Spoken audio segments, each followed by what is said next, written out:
Welcome to our first preview for Waterline 6.3, where we will finally be bringing path tracing to our Gen4 Ocean. Now, to get us started, let us first make sure that we have the enabled settings in the default Waterline PRO project that allow us to run path tracing. So for starters, we're going to need to go to Project Settings, and here we're going to change the RHI from DX11 to 12. We're going to make sure that Shader Model 6 is enabled for Windows. Next up, we're going to grab and make sure that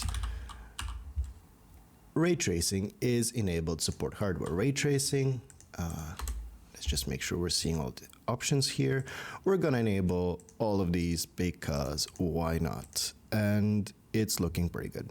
And we're going to restart the project. Now, something to note is that this will only work with Unreal Engine 5.5 or newer. So let's just restart. Now that we have done our restart, if things have gone correct, we can go into Lit here and we're going to find the path tracing button. And if we press it, we're going to get this in the startup map. So things are looking great. Now let's go over to our Gen4 Ocean map. So right here. Now the map is gonna start, and let's see first of all what happens if we were to hit, let's just simulate a little bit of an ocean. Okay, things are looking pretty good. Let's go to path tracing, and the ocean is basically flat. Now the path tracer works quite a bit different, and with our Gen4 Ocean we're gonna need to enable some slightly different settings than what we're used to. So for starters, our new ocean grid, you're going to enable path traced ocean grid.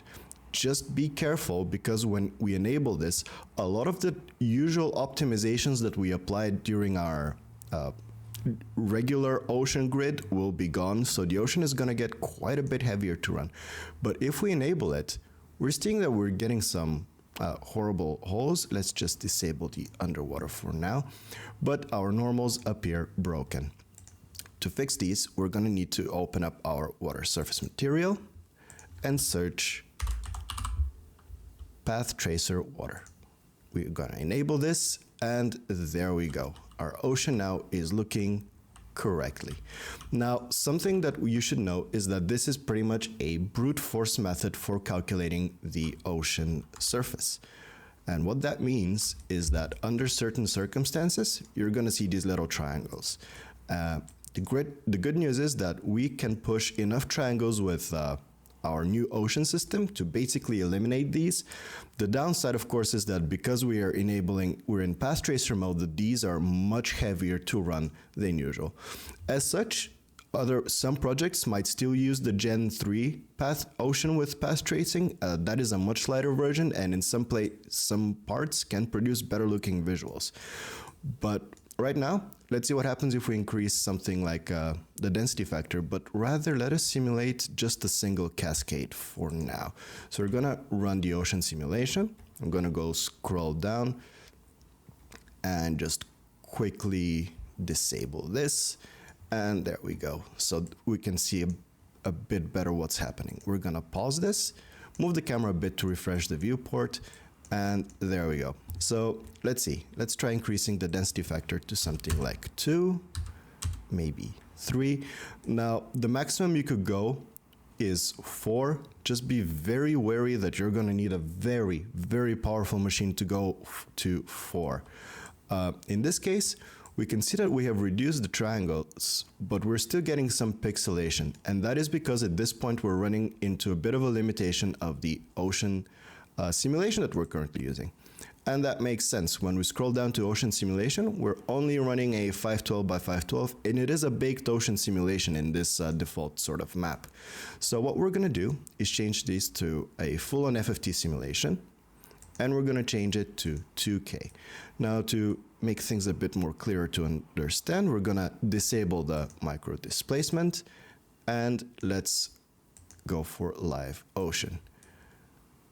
So things are already looking pretty good. We're still seeing some squares over here.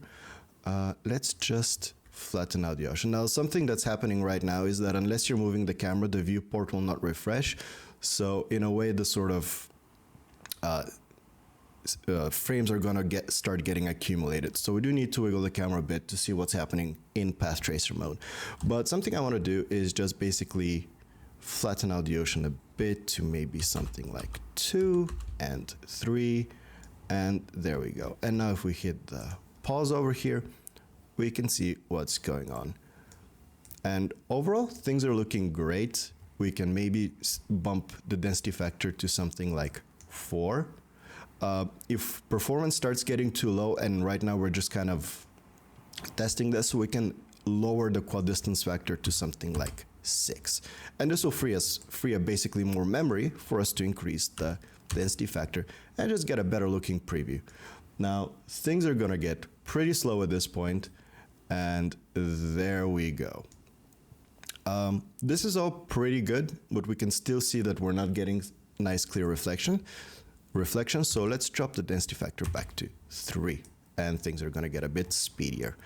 So let's open up our water material here, and what can we do to improve this? Well, we can enable GT normals over here, and what this will do is add additional sort of passes to our displacement map, which is going to smooth out these sort of pixels that we're seeing over here. How many samples are being taken? Here we could see 8, and the range at which they're being softened is here. Now we can probably get away with something lower because this can be a bit heavier, to something like 6, 4. We can kind of see those getting back, so 6 might be good, or maybe something like 1.9 or 1.25 was good enough. So these are pretty good. So we could see now that we're getting some nice, pretty smooth looking reflections over here. Let's just save this, and we can bump up our density factor again to 4.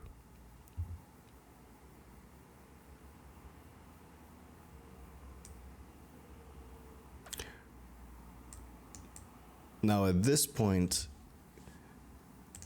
these have returned, so maybe going with 8 is a better option. And there we go. You can, of course, bump this up even higher for a proper full-on project, but for our purposes, this is pretty good. Now, just so we can get some interaction back in the viewport, we're gonna drop this down to 6 and lower the grid density factor down to 3.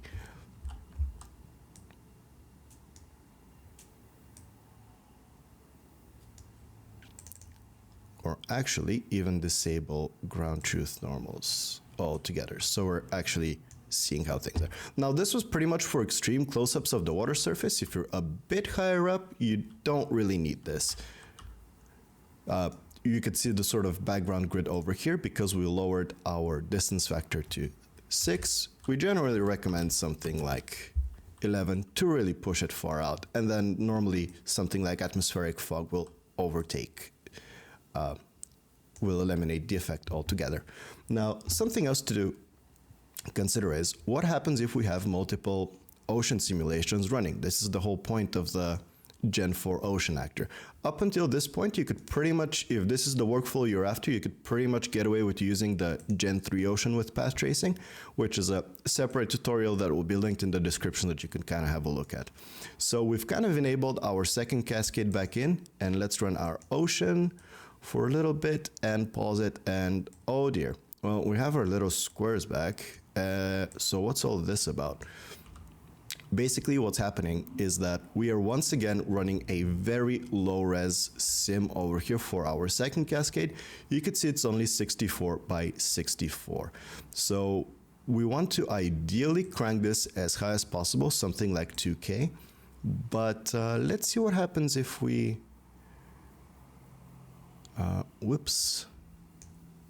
If we set it to 2K,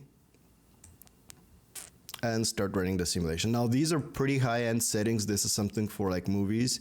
Ideally, you would never want to run additional 2K simulations. Now, since we're looking at just the displacement, we can get rid of the overall path tracing and just look at the displacement and maybe get rid of the path traced ocean grid. And you can see things are running extremely quickly now.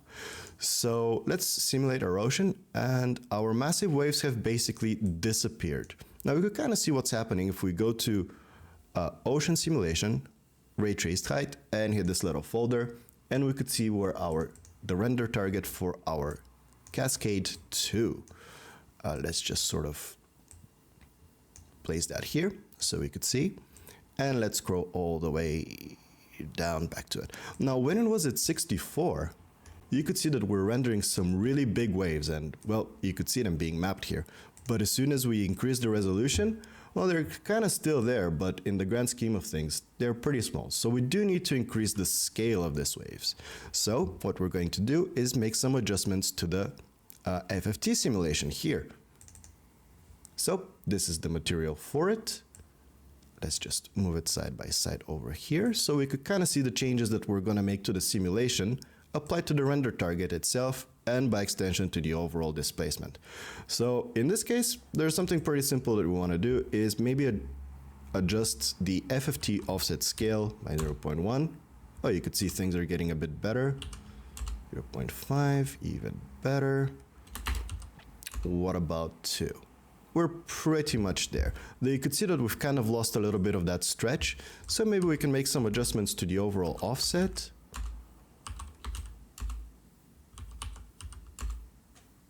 Like so.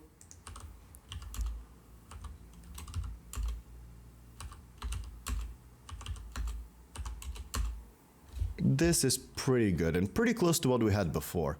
So let's just save this for now, and we're kind of happy with the way this looks. Let's save it all, and let's pause the simulation and see if we still have these artifacts. Now, these little artifacts will be visible here as well, and indeed we do. So a couple of things to test next is let's open up our water surface material and see if the ground truth normals filtering from before are going to be of any use here.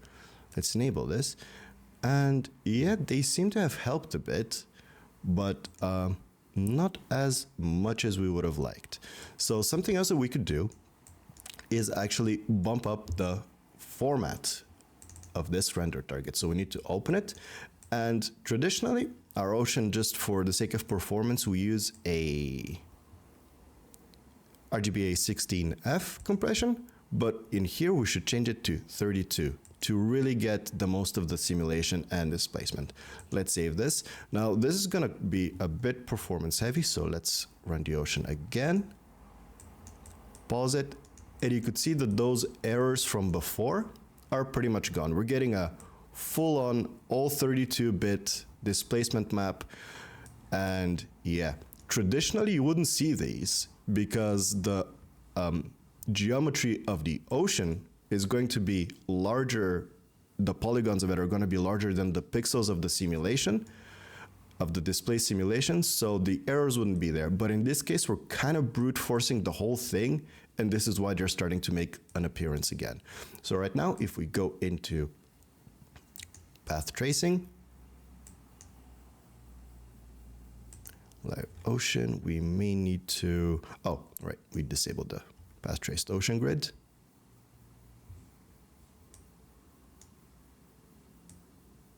And there we go.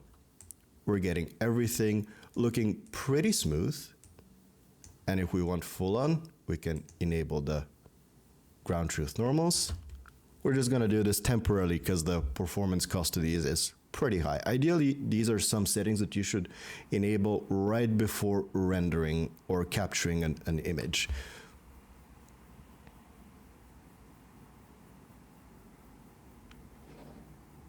So things are looking pretty good. Again, from 6, we can go to 8 samples and maybe adjust the soften to 0.9 or something similar. Oh, of course, the density factor from 3, we could bump to 4 and fully, pretty much completely eliminate these little squares that we're seeing over here. So Unreal was doing some autosaving there, so we just kind of clipped that out.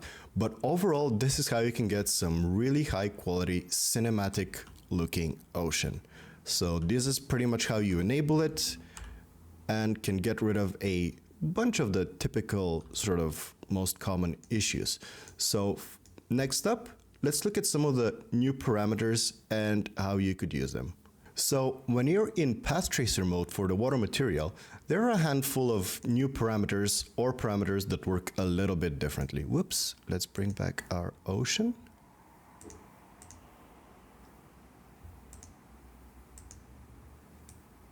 Okay, and just to speed things up, let us go to 2. All right, this is pretty good.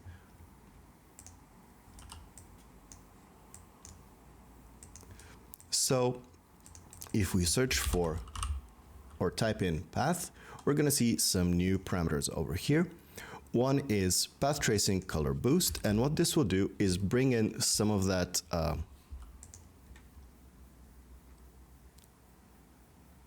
deep watercolor to the water as an emissive output. Because generally when we turn on path tracing, the sort of coloring, if we go into lit mode, you see the water looks much bluer than it does over here. So with this setting, we could kind of bring that in a bit more. And next up, if we, for example, were to adjust the time of day to something dark, you could see that the light is still growing. With path tracer color boost affected by reference atmosphere, the sort of amount of color boost is going to be dependent on the angle of the sun. So for example, this was a little too much, but now you can see if we start going into dark sunsets, the water gets dark correctly. So this is pretty good. Next up, we have foam boost, and let's just make sure we are simulating some foam here. Under ocean simulation, we want to use foam, and we're going to use cascade 0. Let's go into live simulation and in lit mode, just so we could see some foam being formed. Ignore the flickering because we're in path tracer mode. This is going to happen a little bit. Let's just create a lot of foam like so. And now we could pause the simulation, go back into path tracing, and we could see that we have our foam. And path tracing foam boost pretty much does, well, the same thing. It'll kind of add in all of the other foam visual effects like bubbles, understrength, and everything. So this is actually a new feature to the way we process foam. It's going to make it a much higher res with the ocean simulation and basically make it much closer to what you would see traditionally in the normal deferred renderer mode. Right now, if we go to deferred rendering, probably things are going to freak out, and if we start moving the camera around, the foam kind of starts wiggling around. And this is because the path tracer uses a different sort of coordinate sort of system, and yeah, this will overall allow you to make some much higher quality visual effects with the foam. And right now the boost, and if we go into foam over here, we could start adjusting foam tile, foam texture, add strength, much like how we would before. One final thing is if we were to zoom out, we could start to kind of see the overall tile break of the ocean. When it comes to path tracer, we kind of now have a different system for tile breaking. So if we were to go to, we're going to see the same parameters of how and when the tile breaking is applied. However, we have something called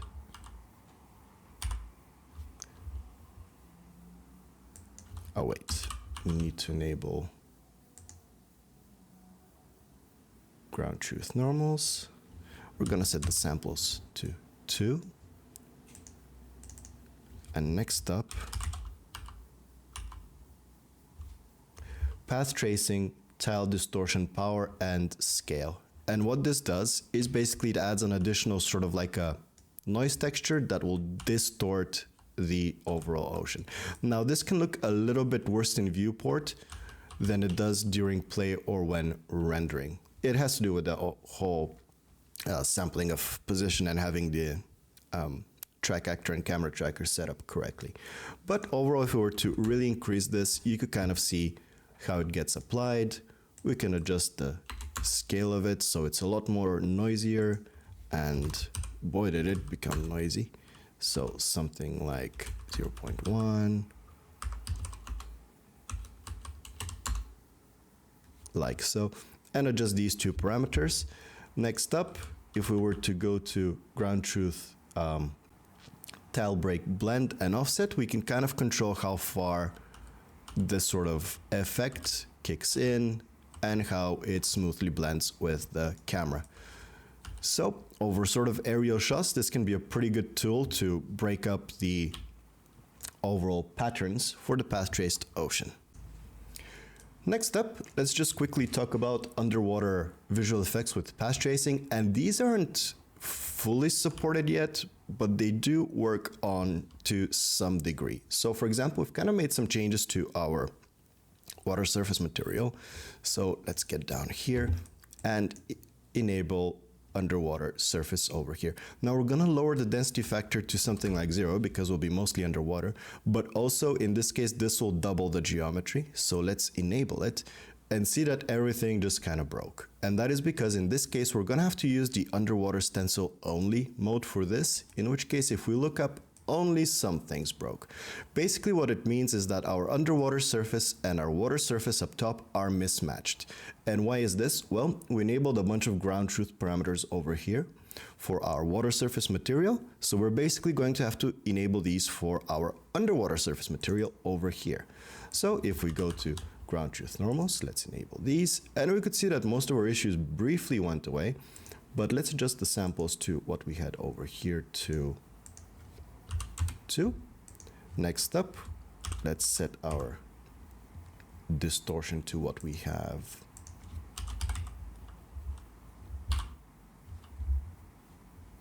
over here, so 0.5 and 1,000.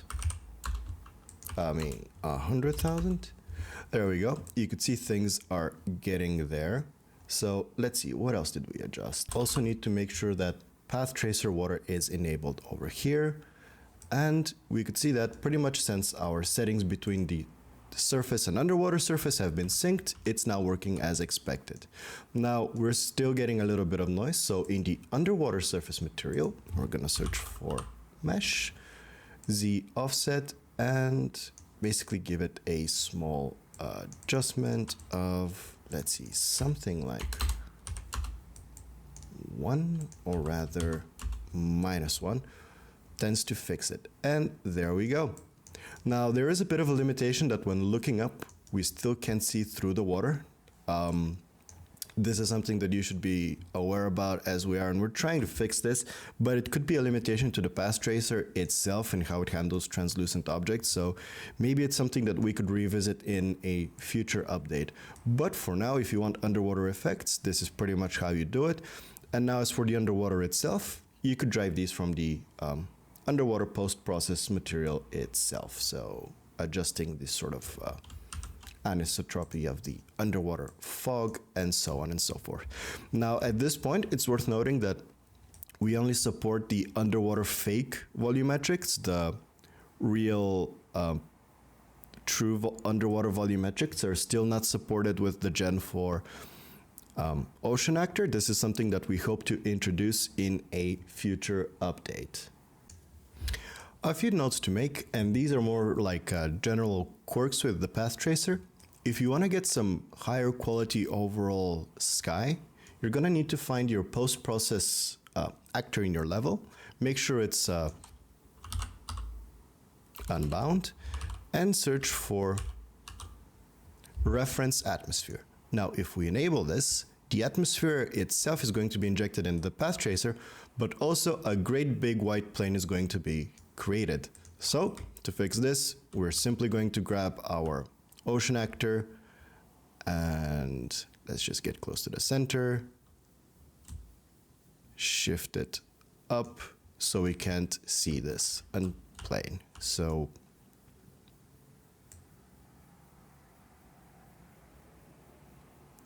something like this, and we're basically back in business. Another thing is, for example, if we want to render a low FOV shot, now in this case, let's get to the center of the map just to make things simple. And we're going to place an actor, our lovely sphere over here. Let's just make it a little bit bigger so that we could see it. Like so. So let's zoom out a little bit, and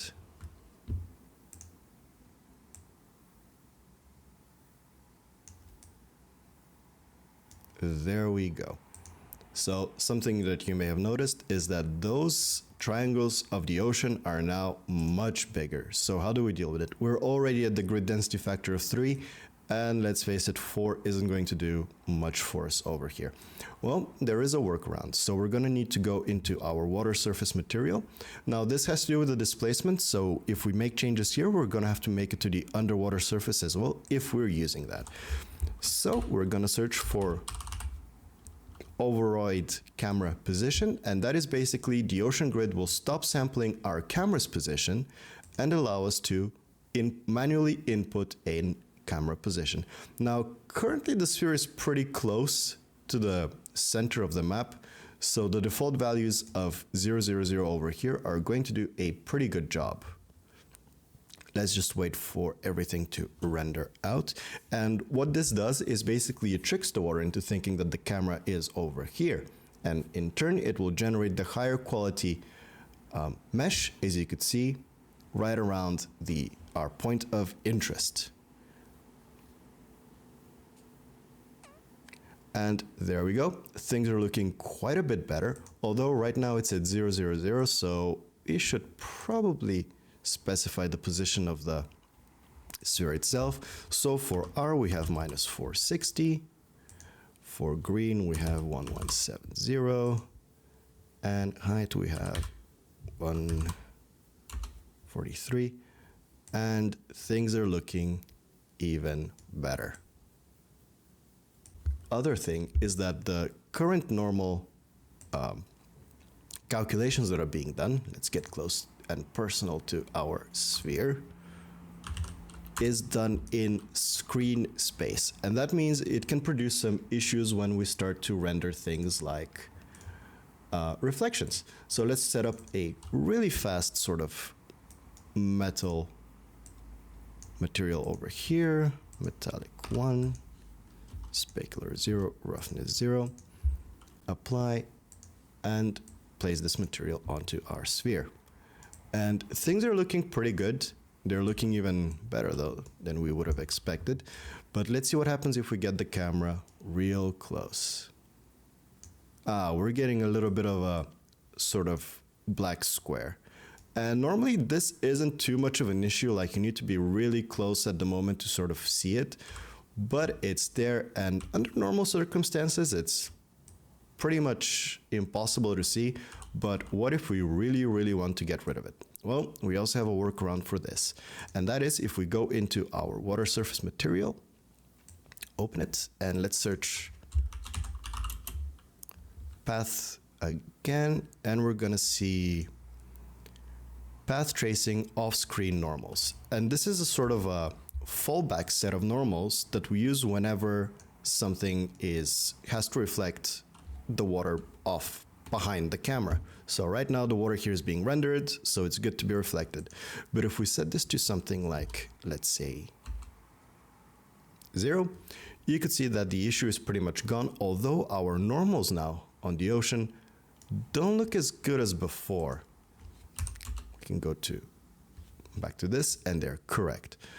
But there is an intermediate value. So for example, if we start to sort of shrinking this, you could kind of see what's happening, in that there is a sort of screen around the viewport that is going to be rendering the correct normals on the inside and the fallback normals on the outside that can be used for the reflections over here. So what we just need to do is keep shrinking this. Generally can be quite a bit low. So there we go. Right now we have nice looking reflections of the ocean. Although if we're rendering the ocean itself, You could see that our square became quite small. So normally we want to keep it something around, oops, 0.99, oops, 9, like so. And just kind of deal with this in a little bit of a middle ground kind of way. So yeah, overall, this is pretty much all the sort of quirks and sort of how to work around them with the Gen 4 path tracer. The Gen 4 Ocean Actor is still technically in beta, and this was originally going to be part of a much larger update, but we wanted to kind of get this path traced version out a little bit earlier so we can get some feedback and any sort of comments or any issues reported, so you could kind of start working on these as well as soon as possible. So yeah, let us know what you think and go make awesome things.